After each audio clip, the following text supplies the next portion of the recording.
The next presentation is Miss Elham Almazri. Elham is from, and Miss Liz Mason. They're from the Sutherland Hospital, and their presentation is titled Reducing Harm from Falls. Thank you. Thanks. Hi everyone, I'm Liz and this is Elham. We're from Sutherland Hospital. Our presentation is about some work that we've been doing to reduce patients being harmed when they fall in hospital. Very briefly, Sutherland Hospital is part of South Eastern Sydney Local Health District. It's in the southern end of the district in the Sutherland Shire. Quite a high aged care demographic. Some of the services that we have there include aged care and rehabilitation, medical, surgical, maternity, community outreach, acute and community mental health as well. The number of beds we have are around sort of 430, 380 of those are funded, 200 of which are emergency department accessible beds. Over last year, 2022, we had 63,000 presentations to the emergency department, 33,000 discharges from hospital, and there was 986 patients that presented to the emergency department having a fall in the community. So that's just to set the scene a little bit as to where we're from and what Sutherland Hospital is like. And I'm going to start with a bit of a patient story from Audrey. Audrey's 87. She lived at home with her son. She unfortunately presented to the emergency department with cellulitis, reduced mobility, a delirium, and she was admitted. She had some intravenous antibiotics for her cellulitis. About 6 days into her admission, she was medically cleared and was for residential aged care facility placement. So while she was waiting placement, she had a fall, an unwitnessed fall, and unfortunately sustained a fracture to her hip. Had surgical intervention for that, had a right hip hemiarthroplasty, and post-op she didn't do very well. She deteriorated and unfortunately continued to deteriorate, and sadly she passed away. So whilst I'd like to say that this is sort of a one-off of what happens to our patients that fall in hospital, unfortunately I can't. And really this was one of our main drivers for change, to really do something about it differently to what we were currently doing. So some of our data that we were looking at and our case for change was around that we saw that our harm from fall rate was increasing. Over a 13-month period, we'd had 3 patients that had died from a fall in hospital, and 13 patients had sustained major harm, meaning they had a fracture from their fall or an intracranial hemorrhage from having a fall in hospital. So our project aim was to have a 50% reduction in harm from falls by the end of April this year. So what that looks like is under 8 falls, a combination of harm score 1 and 2 incidents. That was our aim. So what we did about it was we put our monthly falls committee on hold, and we established a multidisciplinary working party that was a different focus to our monthly falls committee that had been going on for a long time. But this was a working party focus, and people in that working party that were doers to go off and help collect data and really understand what was going on and put things in place. So we chose 4 wards to be in scope only, so really reduced the number of wards, reduced that down to start off initially. 2 aged care wards, one was a medical oncology and a neurology ward, and the other was a respiratory ward. So what we did was we gave the wards permission to go off on their own and really understand their current state. So using the model for improvement, they engaged the staff, they understood their issues and their barriers to providing fall prevention and management for their patients. We had fortnightly meetings sort of to keep that accountability and the momentum going. So we used the model for improvement, quality improvement approach, and our sort of philosophy was around it being data-driven, clinician-led, and of course person-centred, and we're engaging staff, patients and families in the process as well. And then of course was coaching from my team from the clinical governance unit that were across the quality improvement methodology. So the baseline data that we were looking at, the table on the left, 8 out of the 12 months there someone was harmed from having a fall in hospital, which leaves only 4 months where no one was harmed from having a fall. Again, this was our driver for change. So whilst in this particular data set that you're looking at here from May 2021 to April 2022, our falls rates are decreasing. The important bit of data here is around our harm from fall going up. So our harm score 1 and 2 incidents were trending up over time. So this is where we really wanted to put our focus, reducing harm from falls. So the combination of the themes that each of the wards came up with, sort of from a broad sense, were really around, they were struggling with, and a lot of the issues and barriers were centred around not being able to provide adequate supervision for patients. So COVID was challenging, needing to don and doff, and that took time for the nursing staff or any staff to get into the patients' rooms. The layout of the wards were problematic in some of the areas, single rooms being at the end and not in sort of close proximity to the nurse's station. We were dealing with confused patients and patients with delirium. And anticoagulation came up a little bit, but we decided to park that because the influence and control that the working party and the wards in scope had was around being able to provide more supervision to patients. So that's really where their focus was. In terms of intervention, so each ward's in a scope focused on providing increased supervision and improving communication in a similar but different way. Bacala, one of our aged care wards, ensured a nurse stayed at the bedside and also in the high-risk observation room to provide continuous supervision. Gania, our medical oncology and neurology, focused on improving communication through involving patients in the bedside clinical handover. Kalara Acute, another aged care ward, they discussed patients with high falls risk at their daily huddle and also had the nursing staff documented at the bedside to increase supervision. And Warada, the respiratory ward, focused on staff communication about patients' falls risk, and they developed a handover sheet for that purpose. So in terms of our results, at the organizational level, as you can see, there has been 64% improvement by the end of March this year. For the 4 wards in a scope, there has been 48% improvement by the end of March 23. There hasn't been any harm from falls in the months of June, July, September, November last year, and also February and March this year. And no patient has died from falls since August last year, which is positive.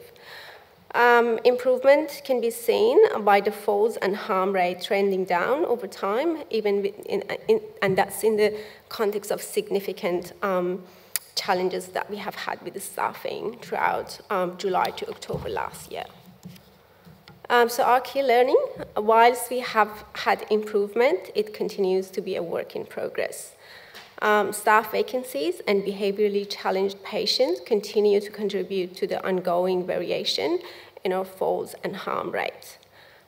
We took a transitional approach to improvement that provided a structure and also empowered our nursing staff and allied health to test their ideas within their team structure. Also, the sponsorship from the executive team has been a critical success factor. And also, whilst the ideas that each ward came up with and tested are relatively simple, however, they have had a positive impact in reducing harm from the falls. Thank you. Tanya, amazing. Thank you. Is there any questions in the room?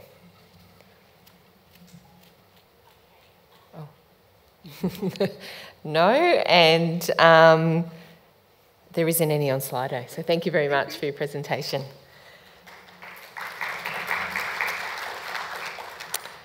Our next presentation is from Julibet Smitha and Tess Giovanna, and their presentation is called The 4 Ds, Falls Prevention, so delirium, dementia, depression depression and drowsiness, and they're from Bankstown Hospital. Thank you.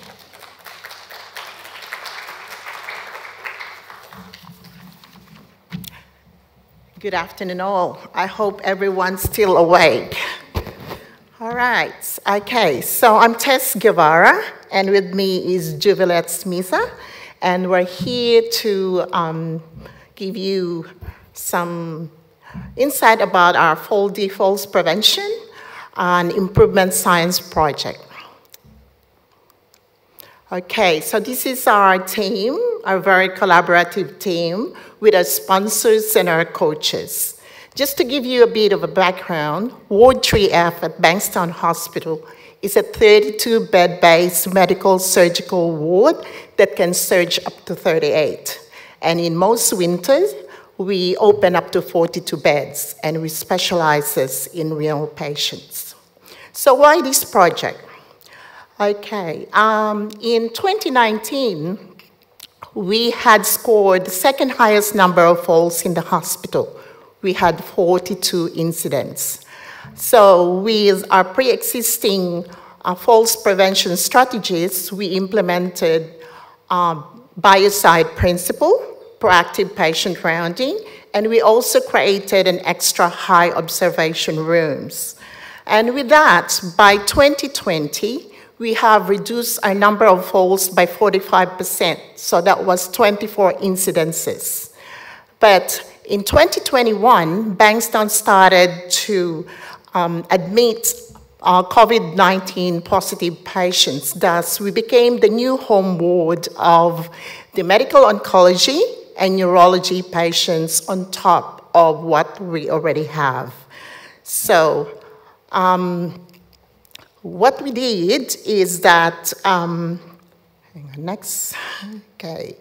So we found that we also had an increase in the number of falls from 24 to 31, and we found that 77% of falls in 2021 involved cognitive impaired delirious patients, thus this project.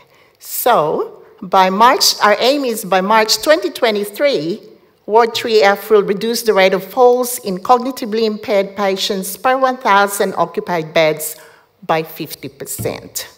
So, what have we done? What we did is we started with process mapping, and what we found is that cognitive assessments were being implemented or done, but they're not really consistent for multiple reasons that were given to us. So, to change the cognitive assessment compliance, we will trial the 480 against the CAM and AMTS. And once a medium to high risk delirium has been identified, a delirium prevention plan will be implemented. So the question is, have we been successful? I'll let Jubilette give you the rest of the processes and of course the outcome. Okay, so we started with a staff knowledge survey to identify whether there's any knowledge gap among staff in completing the cognitive assessment, and there was no knowledge gap identified. So we did a staff focus group, and the staff identified the reasons for non-compliance as lack of time to carry out the assessments, and also the staff didn't think it was a priority. And they also thought that there was too many questions in those assessments, and some of the questions were not relevant to certain patients. So then using the improvement science PDSA cycles, we tested the 480 tool, which is a combination of cognitive assessment, cognitive assessment and the delirium screening. And we also compared that 480 with the AMTS and CAM. And the results were really amazing because we found that the 480 was taking only 1/4 of the time it took to complete an AMTS and CAM. So we also got positive feedback from the staff who tested this 480. They said that it was very easy to use. The questions were like straightforward. And also they found that the 480 was more accurate than the other tools. So then we decided to implement the 480 in our ward. So we implemented the 480 using a combination of daily patient journey board discussions and like displaying 480 poster in the ward and also with the staff education. And we found the 480 poster was really helpful. We displayed it in multiple places in the ward, including the staff bathroom, and that was one of the best things because that like started staff discussions among the staff. So moreover, the staff started discussing the 480 score at the bedside handover as well, which was really good. So then we created another poster because there was a bit of confusion among the staff, like we are doing the DRAT, but then we are not doing anything about it. So the compliance was going down with the DRAT, but the 480 compliance was coming up. So we created a poster showing when to do a DRAT and 480 to provide clear guidance for the staff. We also started thinking about the delirium prevention plans for patients who are with medium or high risk of delirium. So we, again using the PDSA cycles, we tested few delirium prevention plans and we came up with a simple one which includes like identifying 4 to 5 key delirium prevention strategies which is very relevant to that patient, and we make a plan in the EMR.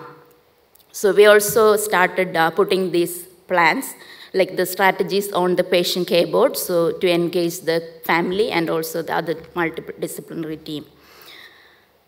Also, we incorporated these strategies into our proactive patient rounding. Now, another PDSA we looked at was the implementation of the top 5. We also looked at discussing the false risk factors at the bedside clinical handover, which was really very helpful because, for example, like instead of saying Mr. Smith is high false risk, we say that Mr. Smith is high false risk due to history of falls or due to being on opioids or things like that, which really helped the staff to get to know the patient more and plan the care accordingly. Yeah. So looking at some measures, so this graph shows the cognitive assessment compliance since we started the project. And as you can see, it took a while for the compliance to come up. But by week 20, we were able to achieve about 80% and like sustain the compliance throughout until now. It was really easy to bring the compliance up because we started it from the staff, and then the main reason they were not doing it was the lack of time, and this was really good with the 480.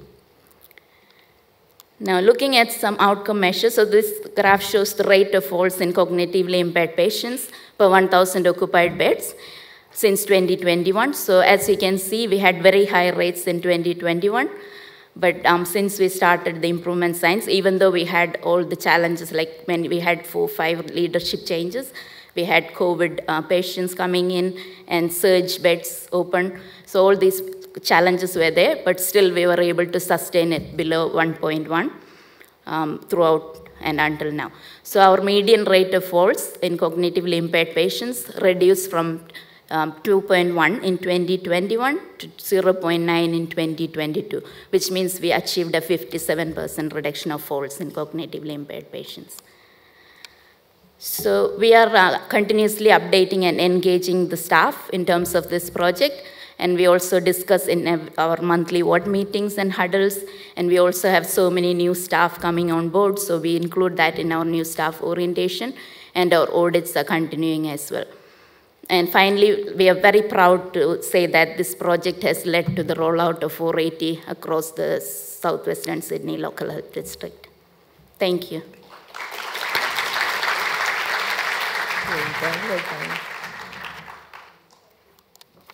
Thank you. That was great results. Does anyone have any questions in the room? Yes, there's one right in the middle there. 480, thank you. So when you said you started doing 480, what were your requirements for doing 480? Like what sort of aspects did you look into for cognitively impaired patients? So the 480 is actually, it's a combination of cognitive assessment and the delirium screening. So like with the AMTS and CAM, AMTS is the cognitive assessment and CAM is the delirium screening tool. So instead of doing that, we started doing the 480, which means we were able to identify all these patients with delirium or like before they start delirium. So the other thing is like, so what we do is on admission, we do 480 and RAT for every patient. And we were focusing on about 65 years old patients. Sorry? Yeah, 65 years old. And then, so after that, we do, if the score is less than 4 with no delirium symptoms, we do it once a week. And if the patient has no score, score is above 4 with no signs of delirium, we do it every day. So every day. And then if they already have delirium, then we do it once a shift. So to monitor how the delirium is going. Does that answer your question? Thank you. Great, thank you, thank you. The next presentation is from Tracy Heath, and Tracy's prevent the fall on the ward, put the mobility on the board. And Tracy's from Campbelltown Hospital. Excellent.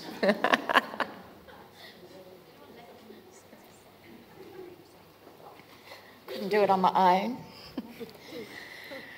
Right, well actually it's been very interesting to come are we last? Near last?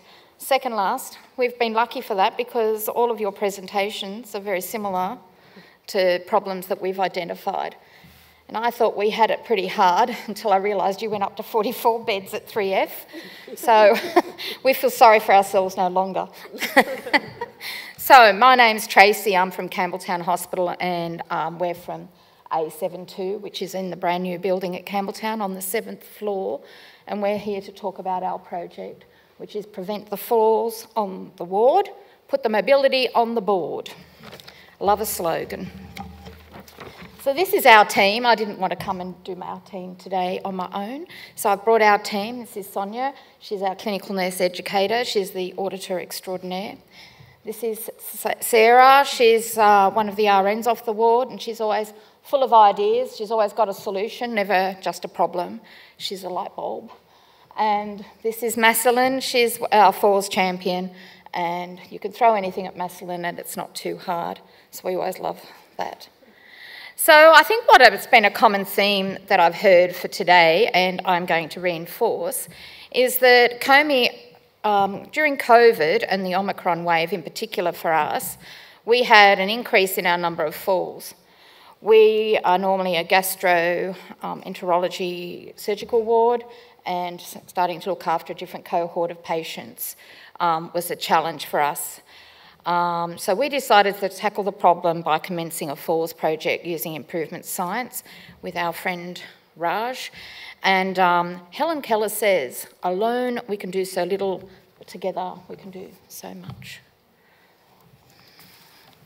Okay, so our background, our data showed from 2021 to 2022, there was about 4 falls per 1,000 occupied beds, and there was a spike in July. This prompted us to assess our gap. We met with Raj, our falls coordinator for the district, and we talked about where we wanted to be in the next 12 months. We aimed for an achievable goal of 50% reduction by July 2023. You're the click also. So our ward, like many, went through many changes in 2021-22. We moved ward 3 times. We became a full COVID ward to Delta and then Omicron. Our background, as I said, is a surgical patient, and while we were used to looking after people with delirium, the geriatric patient in COVID was a challenge. These patients were in single rooms behind doors, and we were dressed up as aliens, having to go in to help them, plus family weren't with them, which is how we usually help patients that are disorientated. So these caused a lot of challenges to us. So we reviewed the IMS data overall, and we saw that communication and staff education were the prime contributing factors to our falls, which I was a bit shocked at, to be honest, because everybody talks of falls ad nauseum, and we thought we had it up until this point down well, but I don't think we took into, I don't really think we took into consideration so much the new layout of the ward and where our high falls risk rooms may be in this new environment, and how we would look after these people safely in these new single rooms that we had. So the interventions. So for our falls prevention, we actually formed a group and with a brainstorm occurred to identify the contributing factors of education and communication, the lack of education and communication. A survey of the staff showed they perceived they were handing over false risk at bedside handover.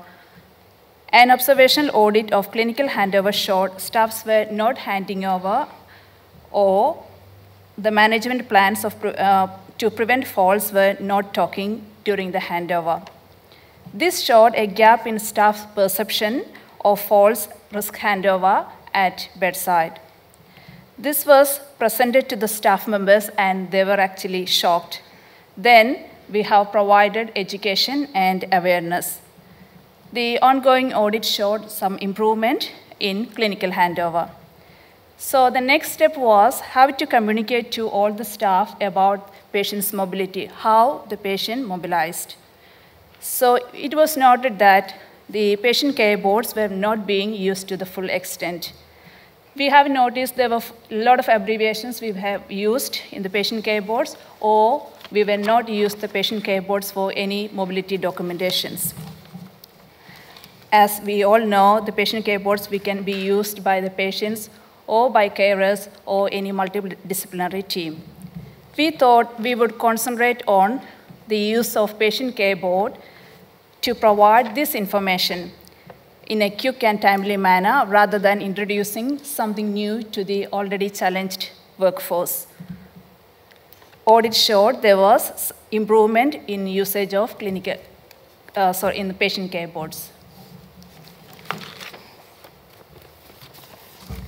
Okay, so a review of a harm score 2 where a young patient fell in a bathroom showed that there was a lack of awareness for the post-operative patient and falls risk, emphasising that not only elderly people have falls, but also younger people do too. The Improvement Science team trialled a sign for the post-operative patient to highlight the need to be aware for falls risk, especially in a bathroom. The sign is placed on the door of the patient's room for the first 24 hours post-op. This has highlighted the staff's awareness of the falls risk and increased patient education on the need to call for staff for assistance when mobilising to the bathroom, even if you are only 25 years old. The sign has been the easiest strategy to implement, indicating staff find this useful. We've had no post-op falls since this has been implemented, so we won in that one. So everybody, we can see a sign on the floor, on the door, and we know that it's being utilised, but has that progressed onto the patient? Well, part of our TYEs I round daily, and when I see a young post-op person who's just had a D&C or something, I say, don't get up to the bathroom on your own, blah, blah. And she says, I know, my nurse has just told me. So that's how I know that it's gone from just a sign to actual driven. This graph here shows the number of falls we have, and as you can see, there's a spike that trends in November 21 and January 22. That was the first time our ward moved. We went just upstairs, so we assumed the ward would be the same as the ward we'd just left. By the way, we had Georgie's ward before Georgie, and we liked that ward, Georgie.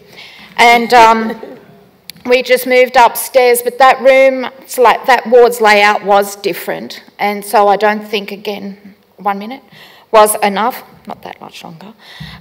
So we continued to have high falls risks, and in July we moved again to another ward where we had more single rooms, and again, challenges again, where the communication of how we would manage the falls. Plus we had another Omicron wave, which you can see in September. But I would like to highlight, we started the project in July, and with our increased awareness and we went 45 days without a fall and thought we'd actually conquered it, and then we didn't.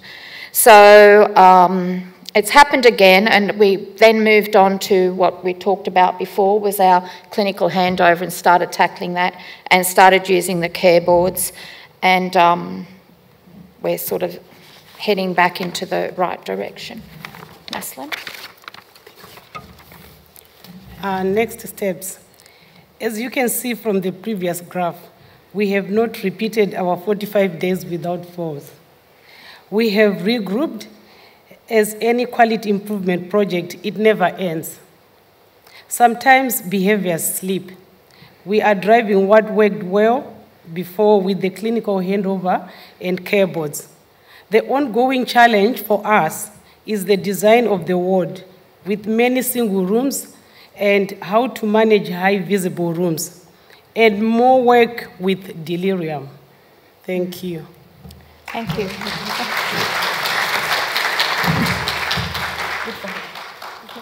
Thank you. We've got time for one question. Any questions in the room? No? Thank you so much. Thank you. And now we have our final presentation for today. We have Ms. Nikita Fayeo, and she's from Cumberland Hospital, the Rehabilitation Unit, and her talk is titled Staying Active. Thank you.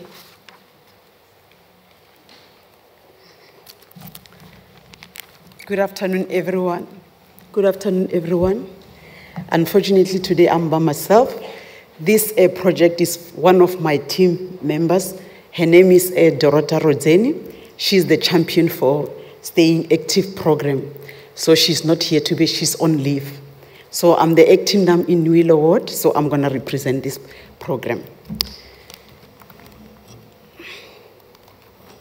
So the goal of this program, Staying Active, we represent representing three wards rehabilitation. It's Willow, Waratah, and Banksia. But we are the champion for this active force. So the patients, we help them in a exercising program. As you can see that there is a fundamental goal that we have to do. We engaging the patient with educational group session like physical exercises. As I learned today, even that we have to use the word activity. And this will help all our consumers so that they can be motivated. Because normally when you talk about exercise, everyone getting like lazy. So our main focus in recovery in Willow approach, we support our consumers so that they can live a mentally healthy lifestyle. Because some of them, they are really, with the medication, it makes them unmotivated to exercise or to have the activity. That's our goal.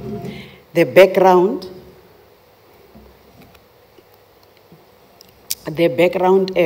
physical activity it plays a very significant role in all our patients to prevent false risk. And we initiate to increase this awareness to all our consumers so that physical activity, it can be instilled in them so that they can continue to do these exercises. As you can see in the pictures there, one of my team members, Dorota, she's there, she's helping them to exercise, and they really enjoy it when they are engaging in these activities. And they are more motivated. The three wards, as I mentioned, Banksia, Willow, and Waratah, they are doing it so well because every Monday they are engaging in this activity. And they find it fun, as you can see in the pictures over there. And it helps them to be connected emotionally and socially. They are, even at the end of the session, they are really proud that we have to do it all over again. And we've been doing it for a long time. Every Monday, the Stay Active is continuing. And as well, the consumers, they are engaging with it makes their strength, balance, and mobility. With the exercise, it helps them to have those concepts. And the other thing is for their healthy lifestyle and stronger bones as well. This is reduce the risk of depression as well, as you know that sometimes when you exercise and then you don't have those kind of low mood. So the method that we are using there,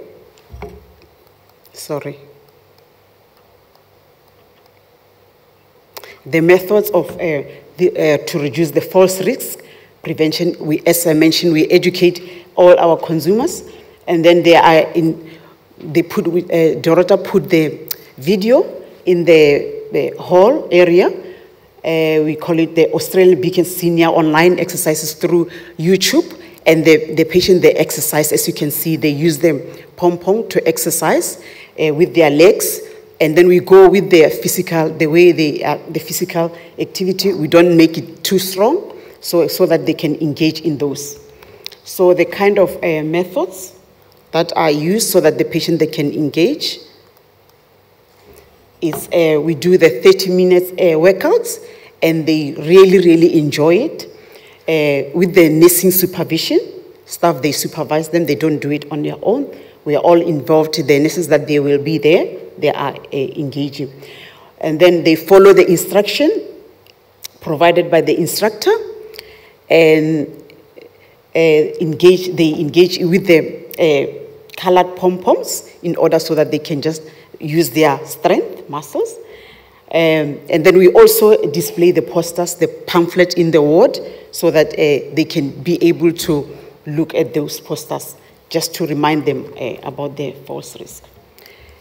And next one, with the conclusion, physical activity, as all of us we know, when we engage in them, for the consumers, they be able to improve their quality way of life, strengthen their bones and the muscles, and then consumers their ability to perform the daily task, and they enjoy it mostly that they don't even like to, they are motivated to, even with their daily routine.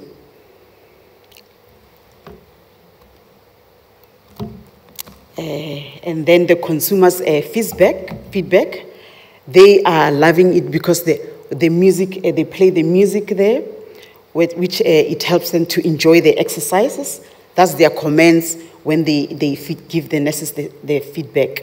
And then they are happy because they do it in the group exercises. It motivates them so that they can just, everybody can enjoy these physical activities. And then even they agree that physical activity, it helps their balance. And then we didn't even have much falls in the Willow ward, because the patient, they don't even have the problems of falling because they are always active. And even on the Sundays, we do a group walk with all our patients, and then they love it. Just around the 500 meters, we just walk with them. Sometimes we take them to the shops, and they do really enjoy it.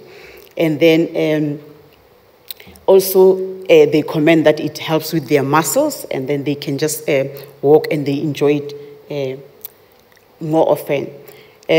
Also, it boosts their mood. Not many of them, they become unwell or maybe become a little bit anxious. So they are more or less anxious, and they are calm because they really enjoying the exercises. And then the last one, they agreed that the activity instruction, it helps them a lot. So that's all.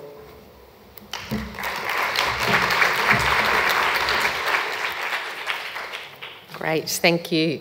Now, do we have any questions in the room? No? And there isn't any on Slido, so thank you very much. Thank you.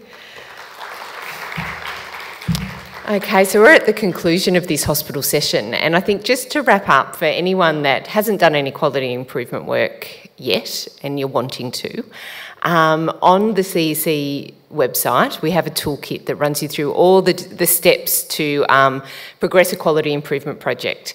And we're also available to have a chat about a quality improvement project if you're even thinking about that. And, you know, we can assist you get started. We can assist you with some coaching along the way if that helps. So please reach out to us. And also, I think a common theme of today is, if you are thinking of starting, is to know your data. So if you don't have access to QIDS and the data section on QIDS, I'd really encourage you to reach out to your clinical governance unit and get that access so you can understand what type of incidences are occurring on your ward.